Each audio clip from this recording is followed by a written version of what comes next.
কি সবাই মিলে খেতে বসে পড়েছিস নাকি? হুম।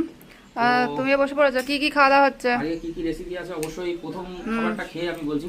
কি আছে? প্রথম হচ্ছে কচুর শাক ইলিশ মাছের মাথা দিয়ে তুমি আচ্ছা। বানিয়েছো। হুম। একদম তো দেখি পুরো সাজানো সব থালা। সাজিয়ে দিয়েছো, অসম্ভব টেস্ট। আর এখানে আছে হচ্ছে দেশি মাগুর। আচ্ছা। এটা মাগুরের লেজ আছে আর মাগুরের একটা মাথা আছে কাঁচকলা দিয়ে। দেশি মাগুর কাঁচকলা দিয়ে ঝোল ওদেরও সব দিয়ে দেওয়া হয়েছে। তোরা কেমন খাচ্ছিস? ভালো। ভালো। আর আরেকটা জিনিস আমি বলি, এখানে আছে বল মাছের রসা। এই যে বল মাছ 2 পিস দিয়েছো কেন মানে? ওই এটা মাথা হ্যাঁ হ্যাঁ। বল মাছের একদম কষা কষা রসা।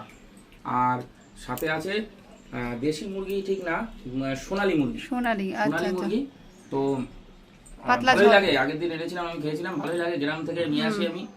আর মানে গ্রামের মাংসটা কি হয়, ওরা ছেড়ে পোষে, যার জন্য ওটা ছাড়া খাবার খায় বলে বেশ মাংসটা টেস্ট হয়। তো আমার তো প্রতিদিনই এরকম আইটেম থাকে, এটা নিয়ে কোনো সমস্যা নেই। মাছ তো অবশ্যই, মাংস হোক আর যাই হোক, মাছ থাকতেই হবে। সোমনাথ বিশ্বাস মাছের রাজা। তাহলে যে বড় রকম আইটেম হলো 1 2 3 4 2 3 4 রকম। না 4 রকম মানে অনেক, এর থেকে বেশি আর দরকার নেই, এরপরে আর খাওয়া যাবে না। তো যাই হোক, অনেকে অনেক কিছু কমেন্ট করবেন আমি জানি, তো করবেন যার যেটা ভালো লাগে। ওকে, সবাই ভালো থাকবেন, বাই বাই।